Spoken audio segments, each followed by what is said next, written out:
I want to thank you all again for tuning in. I know it's about afternoon. I'm going to try to post 2 to you today, and they'll be separate. My girl, my little one, she's kind of hungry, and this is one of her favorites and to go. It's egg drop soup.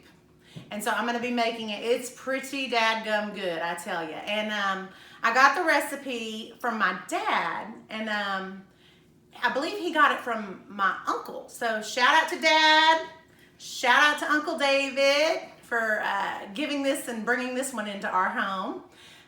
It's a fan favorite here, and you know, it's a low budget wonder. It's also very keto friendly. So for all of you keto fans, one thing though I have done, like I do with many of my recipes, and you'll find out, is I tweak.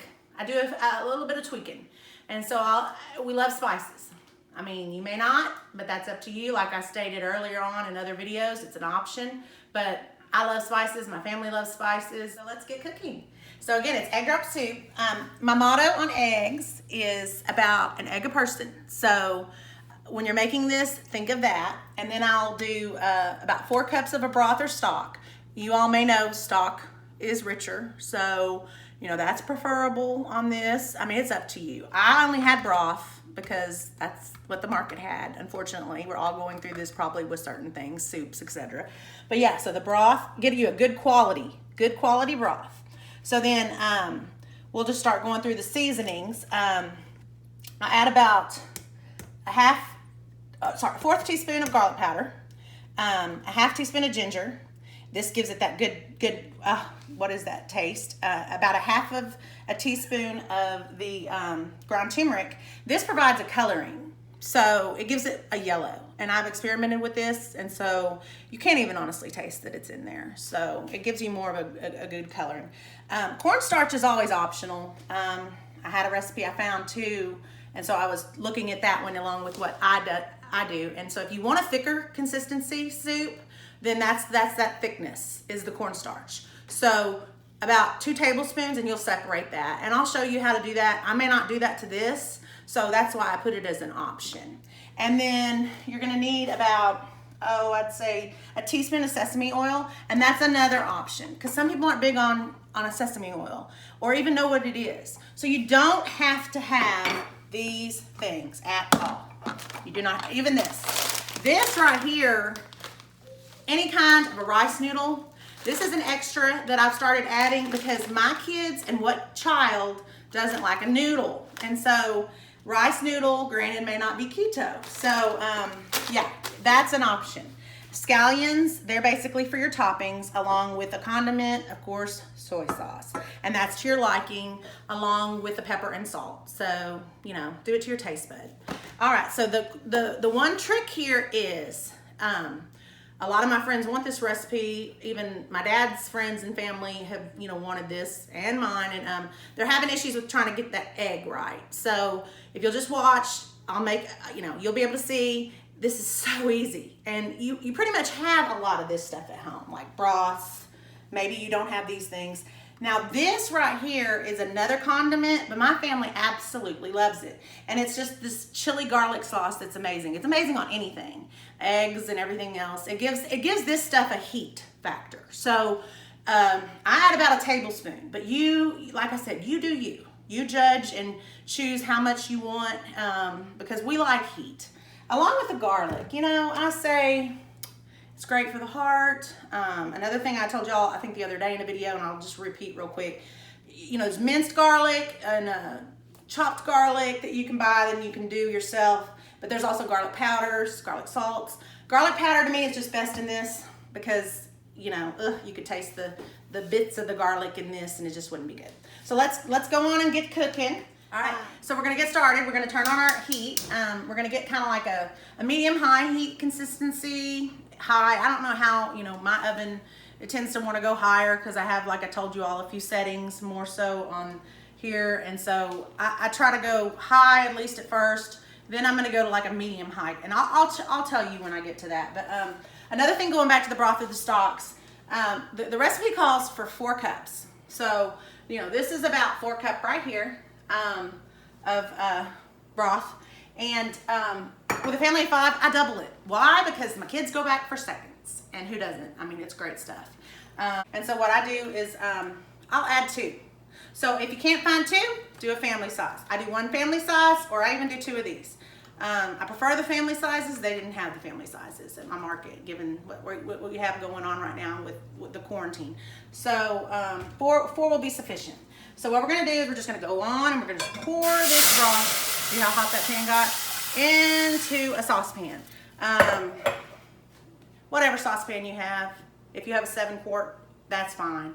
Just something to heat soup in, and we're gonna let this get to a boil. Okay, so if you can see, we have it come into a boil here. That's what we're looking for in this broth. This is just broth, mind you. So now what we're gonna do is we're gonna start to season. So we're gonna do about a 4 teaspoons of garlic powder, a teaspoon of turmeric, and a half a teaspoon of ginger.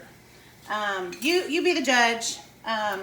My kids, like I said, we like flavor, we like spice. Sometimes I even add more ginger, depending upon, how I'm feeling. We're gonna let this mix since it's boiling, and as you can see that color change I'm telling you about. That's what happens. Is that color is getting more of a yellow, and so when you're at restaurants, that's kind of like what you're seeing. But sometimes they're using dyes. But this turmeric, it adds that color for me, and it's a natural season. Okay, so once this is boiling here, as you can see, and the seasonings are happening, all of that's marrying together, and it's just gonna make it really good. Like I said, a while, and so what we're gonna do is we're gonna turn down the heat to like a medium simmer. We're gonna want this to stop kind of boiling, but a simmer. So that's bringing it down just a hair, and all the bubbling will stop. And we're gonna start on the eggs. All right, so what we're gonna do now is we're gonna start on the eggs. And like I said, about an egg per person. I have 6 eggs, reasons why. Tinley just loves egg. So I love egg too, and I thought I'm gonna have some. Bailey may have some, my oldest, so we'll see. But anyway, what we're gonna do is you're gonna wanna poke your egg, and then you're gonna wanna kinda not scramble. We're not scrambling here. We're not doing any of that. We want to show ribbons in this. So we're not gonna over mix this at all. So see, if you can tell what I'm doing here, like it about like that. If you over mix this, you're gonna have a mushy mess, okay? So do not over mix. Do not do that whatsoever. That's not good. Okay, so what we're gonna do now, this is important. This is the most important part of this recipe. If you mess this up, you have messed up your egg drop, and it is nasty, nasty. You don't want it. I'm telling you, you don't want it. So get over here. We're going to do this. We're going to make sure this soup, broth, whatever you want to call it, stock, broth, I'm doing broth, one direction. This has to go in a rotating direction, because what you're going to do in a minute, you're going to remove this spoon. And you're going to remove this spoon, you're going to start adding that egg, the good stuff. And what you're going to see is magic in a pot. All right, here we go. I'm getting ready to move that spoon. I pour the egg. Plop. I try to go slow. You want to go slow. Plop. That egg didn't. But anyway, you want to go slow. And what you're gonna see? Look up, ribbons. You're seeing ribbons. The ribbons form, and that's what you're looking for. Plop. Plop. It's okay if it goes to the bottom, because I'm gonna stir it again, and basically that's gonna come up off that bottom there, and look, magic in a pot. That's what you want, babies. You want that egg drop soup. It's egg drop soup, and you can have it anytime you want in your home. This is how easy it is, and this is like the lowest budget wonder that I cook in my home. Okay, so now I'm gonna just show you something I like to do a little extra. I had some wonton skins. You'll usually see these over in produce area, and anyway, yeah, that's where you'll find them, and they're wonton skins. And so I took these and I cut them in strips, and I'm waiting for my oil to get hot. You can use vegetable, peanut, those are good high temp oils, and anyway, those will work.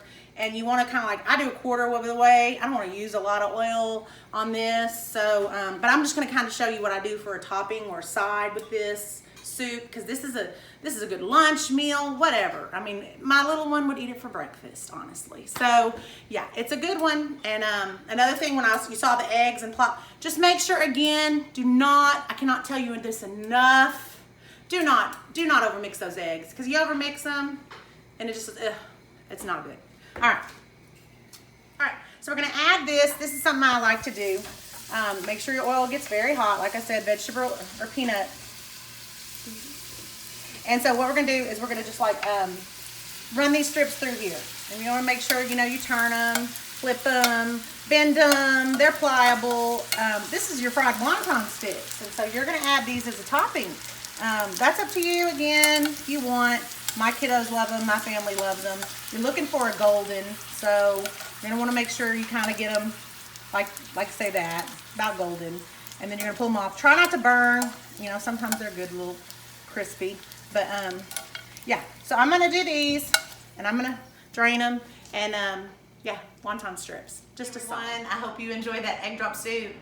It's truly, like I stated, Eggselent. And please like, share, comment, also subscribe. Thanks, and God bless. But you know what? Let's go back to that, because I wanted to show you something I do recall forgetting. We had a lot going on in my kitchen with my kids. So let's pretend this is cornstarch. So I took cornstarch, spooned it in here. Like I told you, if say my pot was going, this would be your liquid. So this is what I do for stews, soups, whatever. This is your broth. This is your soup. You're gonna pour it, see? From your soup. You don't want this in your soup when you're doing things, because this will be clumpy. And this is what I'm telling you. To get your thickness, this is what you want to do. Then, once you pull whatever broth you've reserved in a ladle or whatever spoon into a cup, separated from the stock, broth, soup, whatever you're making itself, this is a good key on a thickener. And once you make this more of a, like I say, a liquid, then you just pour it back in. It's cornstarch. It's easy fix. So it's thickening agent to whatever broth, soup, stew, again, like you're making. And that's kind of like the way I do it. And like I said, this chili, garlic, Asian sauce, oh my gosh, it hits the spot. So this is good on anything. My family loves it. I mean, we love hot sauces. We love things like that, being down from the New Orleans area. My husband, he worked at Louisiana hot sauce. So, but this is good. This stuff right here, on your eggs, anything. So, like I said, to flavor, and I didn't really add it to that pot, but it adds the heat. So again, you might want a little spoon, tablespoon, maybe to your soup if it's a family size and you want that extra added heat. It just is that flavor that goes, what was that? Okay, what was that? All right, so goodbye, and I'll be posting another one following up, and God bless. Thanks again. Please like, share, comment, subscribe, send me anything. I'm up for a challenge. Take care, and thanks for supporting my venture.